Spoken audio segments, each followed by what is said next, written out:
Hey guys, how's it going? Welcome back to another video, and today I want to take a look at the best decks to ladder with in October. Some of these decks you've probably already seen, but I'm going to be giving you refined lists that I think will perform the best for you when you hit the ladder in the next coming season.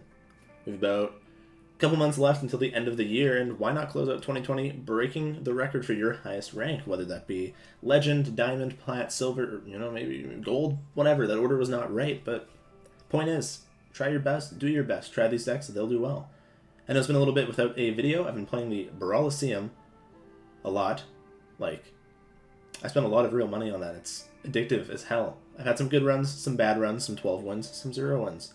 Don't want to talk about the 0 wins, but the 12 ones we can talk about. They were great. Most of them were with the Turtle Mage.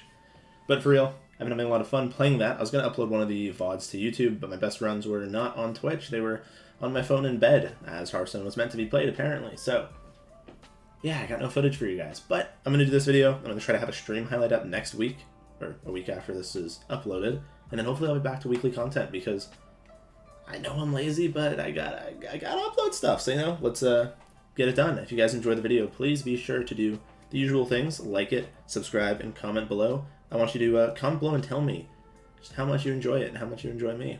That's all I'm asking for, alright? Please. Please do it. But seriously, if you can like the video and subscribe, it's free and it helps me out quite a bit. My last video got an insane amount of support. It meant so much to me. You guys do not know how happy I was to see all that. But if you guys can keep helping me out and supporting my content, then I will keep putting out great content and being a cute little e-boy for you guys. So, you know what to do. Alright guys, let's take a look at the first deck that I want to talk about today and the top 4 decks for October. Let's get it. So before we take a look at the top 4 decks, I just want to say that pretty much any deck you can play is viable right now. I think the meta that we're in, everything is overly balanced, maybe that's the best way to put it, to the point where every deck feels like the same power level, except for the best deck. It's a little bit over the top if you play it perfectly, but it's hard to play. The order that we're going to go in, the first deck will be the best deck, second is second best, third, fourth, they're going to be in order. Coincidentally, they're also in order, at least in my opinion, of difficulty to play. I think the first is the hardest to play, the second is the second hardest to play, third is the third hardest to play, and fourth is, well, the fifth hardest to play, because math. Aside from that, though, I do think any deck can get you to Legend right now. For example, if you want to play Zoo Warlock, you can probably take that to Legend. Priest, you can probably take it to Legend, just if you like those decks, try it. If Shaman's your favorite deck, maybe stop playing Hearthstone and go play something else. If Priest is your favorite deck, I said that, but point stands, you can take it to Legend. Every deck can be brought to Legend right now. How high into Legend, that's a different question. I think that, top 100, top 1,000 maybe, yeah, sure. But once you get to the very, very, very high end ranks, you're going to have refined your deck list a little bit. I don't script these videos, I'm just going off the top. That's why I'm just stumbling, because I am brain dead at 5:20 in the morning. I hate myself too, don't worry. I am very good at procrastinating. But without further ado, let's look at the first deck on the list. Alright, so the first deck on my list today is Tempo Mage. I think that Tempo Mage is just the most well-rounded archetype. You might know it as Small Spell Mage or Random Cluster Fuck Mage, randomly created by Jay Alexander's least favorite deck, my least favorite deck, most people's least favorite deck, or favorite deck. It's pretty volatile. But yeah, Tempo Mage is fantastic. If you like doing a bunch of crazy shit, Tempo Mage is the best deck for you. The deck is, in my opinion, by far above and beyond every other deck in the format. You just have, your swing turns are insane with things like Mana Cyclone, Mana Giant, Shambhala, Conjurer's Calling, Jandis, everything. Those turns are nuts. You also have the randomly generated stuff that can just win you games with Magic Trick Evocation, Evocation, Evocation, Evocation. You discover 4 of them, you keep playing them. Your opponent doesn't have fun, they go to bed crying. That's Mage. You have removal tools, you have Devolving Missiles, you have Ray of Frost, you can stall the game out, and if you're really, really losing and you can't figure out to win, if somehow you messed up bad enough that you have to make it to turn 7, boom. Astromancer Solarian wins you the game, or Solarian Prime, whatever. Wins the game on the spot. Tempo Mage is broken. If you like Mage, play it. If you like winning, play it. If you like random shit, play it. If you like your opponent having fun, don't play it. But yeah, I think Tempo Mage is by far the best deck in the game. I will say, and I kind of mentioned it before, I think Tempo Mage is pretty hard to play. The deck takes a lot of knowledge of its matchups and when to go in, when to not go in, when to evocation, when not to evocation, what cards to pick off the random stuff, how to use the random stuff properly, etc. You need a pretty... I keep hitting my phone. My bad. you need a pretty good understanding of just everything in order to play the deck. And it takes a lot of practice, and the bad games feel really bad. You can play games where you open hand like Conjurer's Calling, Mana Giant, and then you draw your expensive stuff, Raws, Jandis, etc., and you just sit there fingering your asshole, and it's not fun. I mean, to each their own, I guess, but it's not a Hearthstone deck that you want to play. So I suggest just sitting there, and if you're having a rough game, just not worrying too much about it and queuing the next one. The list we're featuring, I believe, is the standard list. I hope I didn't steal it from someone without crediting them. If I did, you can let me know in the comments. But it's pretty standard. It has 1 Conjurers, 1 Arcane Intellect, and 1 Devolving Missiles. Some people used to have 2 AIs, but I think that 2 is a little too much. Devolving Missiles just lets you answer some of the more aggressive decks on the meta, or even just board-centric decks. Druid doesn't really like this card, and it's just a cheap spell that you can combo with Apprentice and stuff. So I think this list is just pretty good all around. Some people originally were debating Conjurer's Calling, but I think the card is pretty broken. Especially if you're running Mana Giant, you kind of have to run it. 8 drops on average are just broken. You have Tyrion, you have Walking Fountain, you have Alakir, Ironbark, Deathwing. There's so many fucking things that they're broken. Conjurer's Calling is good. I hope that clap does not sound bad. Anyway, Temperament is probably the best deck in the game right now, and I do think that it's probably the best deck that you can take to Legends, so I strongly suggest trying it out, and, well, let me know how it goes. Alrighty, so the second deck that we're going to be looking at today is Face Hunter. I know a lot of people don't like aggro decks, but personally I do. SM Orc, am I right? I want to kill my opponents from hand or on board, as long as they die by turn 5. I'm on board. So Face Hunter is a good choice for this. The list we're looking at is from Yarla. A lot of you might know Yarla if you watch Grandmasters, or if you just watch any pro Hearthstone player. This kid's fucking cracked out. He's actually insane at Hearthstone. And, you know, I'm not just saying that because he hosts my streams sometimes. You know, I think he's a pretty cool dude. Hung out with him, like, once, I think. Vegas, I want to say, for the Masters Tour. I don't know. Regardless, point is, deck is good. Deck hits face. Like most Face Hunters, you see the pretty common spread of cards. You see the normal package of the Wolpentinger. I hope I said that right.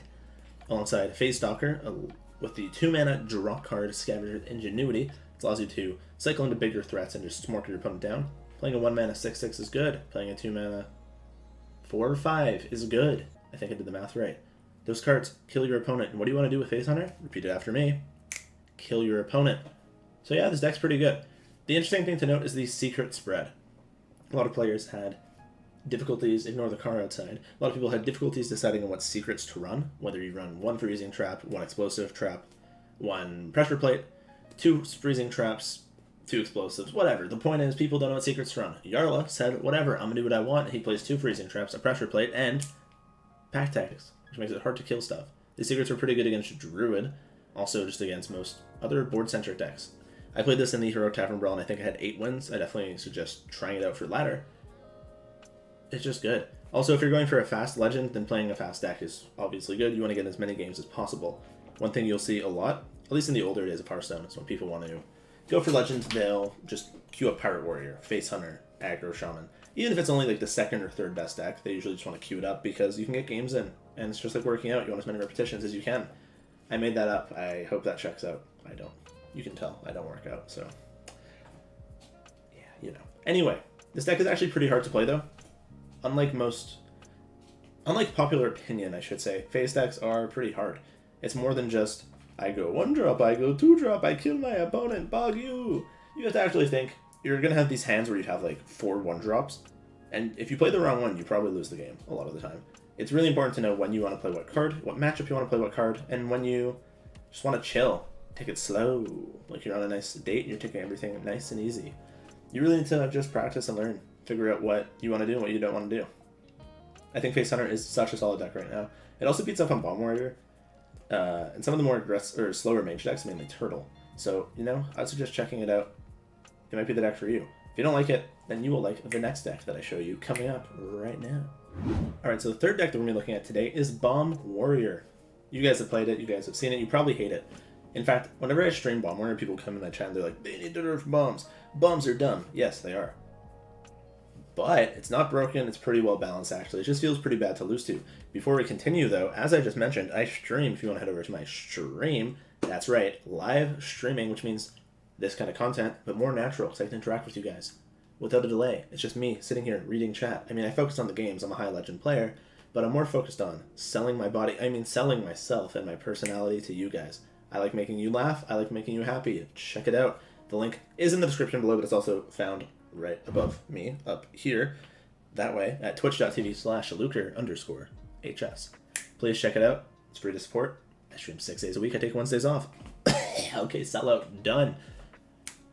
Alright, as I was saying, Bomb Warrior. It's a solid deck. The list I'm showing is a bit different than what you might have seen. This list comes from LukerHS, who's a Grandmaster, and myself. We brought this to the Masters Tour in Montreal, which took place about 2.5 weeks ago. 3 weeks, maybe? I don't know. All I know is I'm still sad that I lost. But it doesn't run the Risky Skipper package, which is kind of becoming the norm. Different matchups want you to run it, certain ones don't. For example, it's really good against Hunter. It's a bit worse to not have it when you're playing against Face Hunter because, you know, Skipper, Armor Smith, brr, board dead. But this list does well against Mage and stuff, and just decks where it's not as important to be playing Armor Smith. And it's more important to just be having more tempo swingy turns. Sorry, thought I had to cough. But I don't, so we're cool. One thing that you'll notice this list has that most Face Hunters don't have, or Bomb Warriors don't have, Face Hunters never have this, but we run Wormall Challenger. The thought process was it's good against Mage if they ever play, let's say, Sorcerer's Apprentice behind a mirror image, you can just Wormall Challenger it. Or they play against any minion, you can Wormall Challenger it. In general, it's just a good card. Even against Face Hunter, you know, it's pretty good against Face Hunter. It's not as good as Risky Skipper and Armor Smith, but it's a 110. Usually kills pretty much everything, including Face Stalker. Math checks out. It's pretty good. So, you know, Wormall Challenger is a pretty decent tool. A lot of people don't like it, though, so if you do want to cut it, I would suggest replacing it, taking 2 out and replacing it with, let's say, a second Sword and Board and maybe a Whirlwind. It'll give you more room against Hunter, sorry, but you lose the card. Also, this card is also very good in the mirror. Just, you play a 110, it's hard to kill. It hits them. It only hits for 1, but hitting for 1, when they can't kill it, and you hit like 6 turns in a row, that's 6 damage.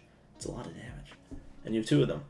And the final selling point is, have you ever played Galakrond into a Wormall Challenger? I have. Shit's big. It's a 5/14. That kills everything. That's huge. It's absurd. It doesn't happen often, but when it does, it's absurd. So anyway, Wormall Challenger, pretty good. We also have 2 Horde Villagers because back in the Master Store, a lot of weapon removal. A lot. There's like Sticky Finger lineups with like double Ooze and double Sticky Finger, and it was not fun. But Horde Pillager helps combat the oozes. It doesn't really do much against Sticky Finger, but I think it's pretty good. I think Bomb Warrior is a solid choice for ladder. I definitely recommend trying it out. If it can be kind of linear. Some games you can make a lot of like interesting decisions, but there are games where you're just going to go Corsair Cash into Coin Weapon, into Swing, Cutting Class, Dr. Krastenov, and boom, your opponent blows up. Those games are kind of fun too, though, so, you know, teach their own. I like Bomb Warrior. It's very relaxing. It's a nice way to spend my evening just sitting here going, haha, opponent go boom. I enjoy it. Maybe you will too. Check it out. And with that, let's take a look at the final deck that I'm suggesting that you guys take. The ladder in October. Alright guys, so the last deck that I want to take a look at today is Pen Paladin, or Libram Paladin. First thing I want to say is I am surprised this is on the list too. You guys probably know me as an avid hater of Paladin decks. I do think it's overrated. I think it's kind of absurd how much people think this deck is good. I think it's definitely a good deck, better than I thought it was, but I don't think it's like as high as people were rating it. I think some people are telling me it's like the best deck in the game. Whenever we do a meta snapshot at tempostorm.com, check out the website. We have good meta reports. New one coming out sometime this week. Boom, nailed it, nailed the sellout. But for real, people just always are like, Libram Paladin, best deck in game, and that's just not true. The deck's fine. It's pretty good. In fact, I will put it in the top 4. I might be pushing it. It might be top 5, but I wanted to put it in the video. Anyways, I think the deck is fine. I know I know I'm shitting on it as I'm trying to sell you on it. I'm just trying to save myself from all the criticism I'm going to face when people tell me why is it not number 1. Anyway, Pen Paladin, interesting, right? So what's different between Libram Paladin and Pure Paladin is, well, we don't have the pure cards. Those cards are racist. They don't want you to run neutral cards. But I, for one, welcome our non-Paladin overlords. What do we run that are neutral cards? Some interesting things. We run Wild Pyromancer to clear boards. This card is very good with Libram of Justice. It's also just good with Librams. You can do some pretty crazy things with it. Putting Librams on small dudes, they die off. Put them on another minion. Boom, boom, buff the pyro. Boom, board's gone. 1 Novice Engineer. Why? This card draws cards. Loot Hoarder. Why? This card draws cards. Also, Novice Engineer and Loot Hoarder are good with Solhead's Pride. And then finally, the 2 Piece de Resistance. I don't know. Top of the cake. Cherry on the top of the cake. I don't know the saying. Point is, The good cards, the neutral cards, the reason I play this deck are boom, Penflinger, boom, Animated Broomstick. Why? Animated Broomstick charges or rushes your minions in, clears off boards. It's really good with cards like Libram of Hope, or just in general Librams. Rushing a bunch of dudes, having like 5/1/1s, playing a 0 mana Libram on each one and making it 5/2/2s technically, rushing off, it's pretty good. And then finally, Penflinger with Librams. You get to go, you get to flick pens and be like, well, it wasn't me, or whatever they say.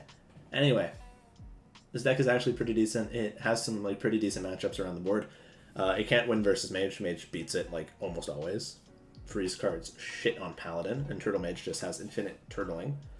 So yeah, doesn't beat Mage. What it does beat, pretty much a decent amount of everything else. So I would definitely recommend checking this deck out and seeing how it does for you, letting me know. If you enjoy Libram Paladin, then well, I hate to break it to you, but you might be a sociopath. But it's okay, because I am one too, and I enjoyed playing this deck. So hey, why don't we become sociopathic together? I want to credit this list to somebody. I don't know whose it is. Eddie HS sent me it. Eddie sends me a lot of decks. I ask him for stuff. He sends me it. He didn't tell me whose it was. I think it's probably like close to standard. Might just have like 1 or 2 card changes. But anyway, please guys, try out Libram Paladin and let me know how it does for you. I, for one, think the deck is a lot better than people like myself are giving credit for. It is a little bit overrated compared to the general public, but I do think it's actually pretty decent. So try it out, guys. Let me know how it goes for you. And with that, let's go to the conclusion.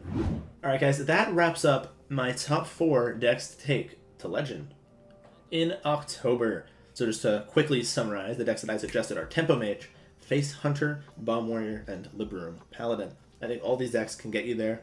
They can probably get you off too if you're into that sort of thing.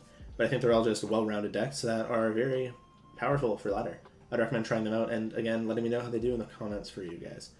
To summarize, though, I do think that pretty much any deck can be brought to Legend nowadays. But hey, if you see a deck that you like that's not on this list, feel free to go in the comments or on my Twitch stream and ask me about it. I can help you refine it, I can help you build it, I can help you sack it and dust everything to build a better deck. Whatever floats your boat. Thank you guys once again for watching. I have a lot of TV shows and anime to watch, so I'm gonna go do that. Also, it is, as I said, like 5 a.m. So I'm gonna go do that. I'm gonna go sleep and then watch stuff. I'm lying to you. I'm gonna watch stuff and then sleep. My sleep schedule is so fucked. I just like play League all day and play Hearthstone all night. I sleep a little bit and then I watch anime or The Boys. If you haven't seen The Boys, oh my god, please watch it. The show's insane. If you want good anime, well, there's not really any out this season except for ReZero. But I don't know. We can talk about that on my Twitch stream or in my Discord. All the links are below. I've sold out a lot today because I'm exhausted. Alright guys, thank you once again for watching. The last time I'm going to sell out, if you guys can please like the video and subscribe to my channel. I'll be posting weekly videos. And I like to think they're pretty high energy and... maybe not high energy, that's a lie. They're pretty high information value? You know, they're good videos. Check them out. Watch them. I'm going to do a video on how to get Legend for the first time, maybe at some point. Maybe best budget decks. I don't know what you guys want to see. You can let me know and I'll do it. I am nothing but a machine to pump out content for you guys. So let me know what you want to see and I'll do it. I'll get it done. If I don't know how to do it, I'll research it. That's just what I do over here at Luker Enterprises. Thank you guys once again for watching. Please show me some love on my socials, my whatever. And hope to see you guys next time. Peace out, Cub Scouts. And I'll catch you on my next video. I'll leave you with a dab. Have a good night, guys.